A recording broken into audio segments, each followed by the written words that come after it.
work today, all day, trying to get this together. And what is this? This is Super Smash Person. It's supposed to be like a Super Smash Bros. Clone built in Game Builder Garage. And it's 2-player. If you want to try it out with someone, I'm going to go ahead and put the download ID in the description. So if you've got Game Builder Garage, you can grab the game and try it out for yourself.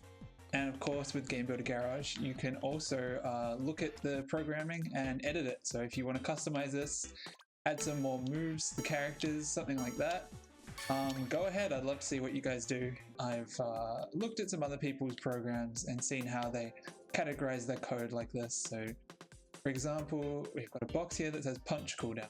Basically, just a flag that tells you whether or not you can punch right now. And each time you punch, it turns off about a second, and then you can't punch for a second to stop you from spamming punches. So only punch once every half a second, I think I made it. So yeah, basically I have little routines like this separated into boxes. And the next routine is punch attack. So this is just the attack basically. What I did was I put a touch sensor on the front of the person. I just go ahead and make it visible for a second. You can see there's a touch sensor. So when you punch and there's a person in front of you, it will detect a punch and it will carry out this ridiculously long subroutine where basically vibrates the controller, plays effects, and it adds to this counter. This counter right here is your opponent's damage. So it adds to the counter, which then goes and updates on the screen all the way over here. And then it also calculates knockback. So the way I ended up calculating knockback, so this is the overall percentage that your opponent is on. And then this is used to calculate the knockback that you do each time you punch them. So you can see here that the percentage is being fed into this counter up here, which while it's more than 0, so you can see here, while it's more than 0, it activates this attract object here and this attract object here, which are attached to your person. So I'll go ahead and make this visible. So basically it activates this huge attract object to attract the person away from you, basically. And because I'm feeding the damage percentage into this counter, that means that the higher the damage percentage, the longer the repulsion stays active and the further your opponent travels. Next up, we just have movement. Movement is relatively simple. It's got the left stick controlling left and right with almost nothing extra going on there. And then we have the X button for jumps. So in order to get a double jump working, so you can only jump once in the air. If we go back to the game, you can only jump once and that's it. I'm spamming the X button, it won't let me jump.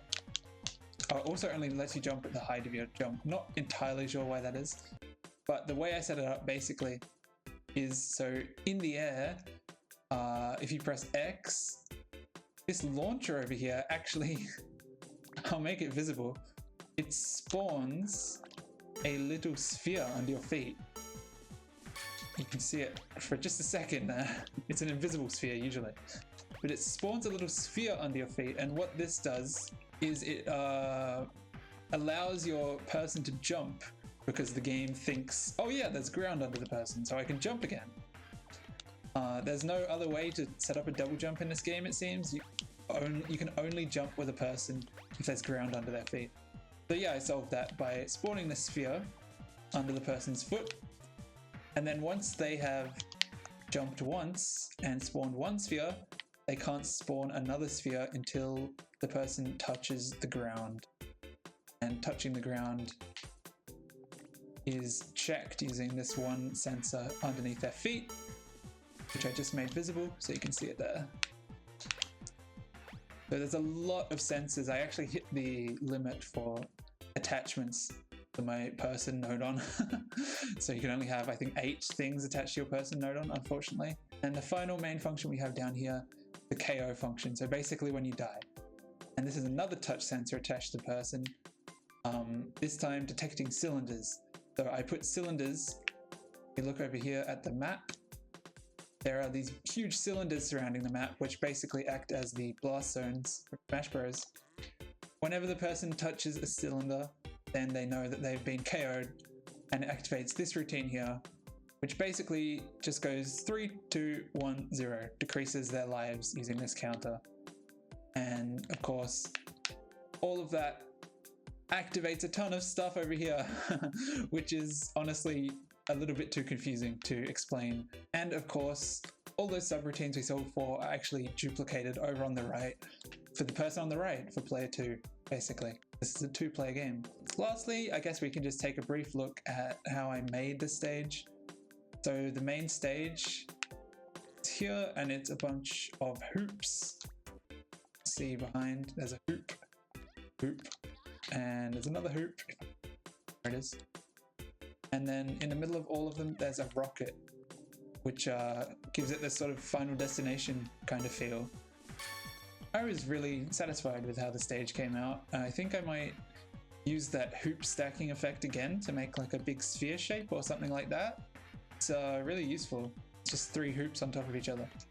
And of course the Yeti in the background, I couldn't help myself. Needed some kind of flair on the stage. That is about it. That's how I made Smash Bros. Or Smash Persons in Game Builder Garage. And once again, if you'd like to try it out yourself, the download ID is in the description, so you should be able to download the game in Game Builder Garage.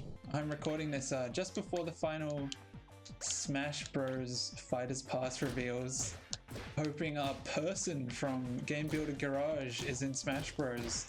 Now that would be a surprising reveal. If you liked Super Smash Persons, why not leave a like on the video?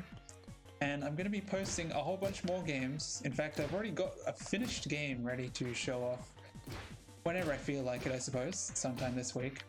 But if you want to see more, please subscribe to the channel. I hope you enjoyed, and I'll see you in the next one.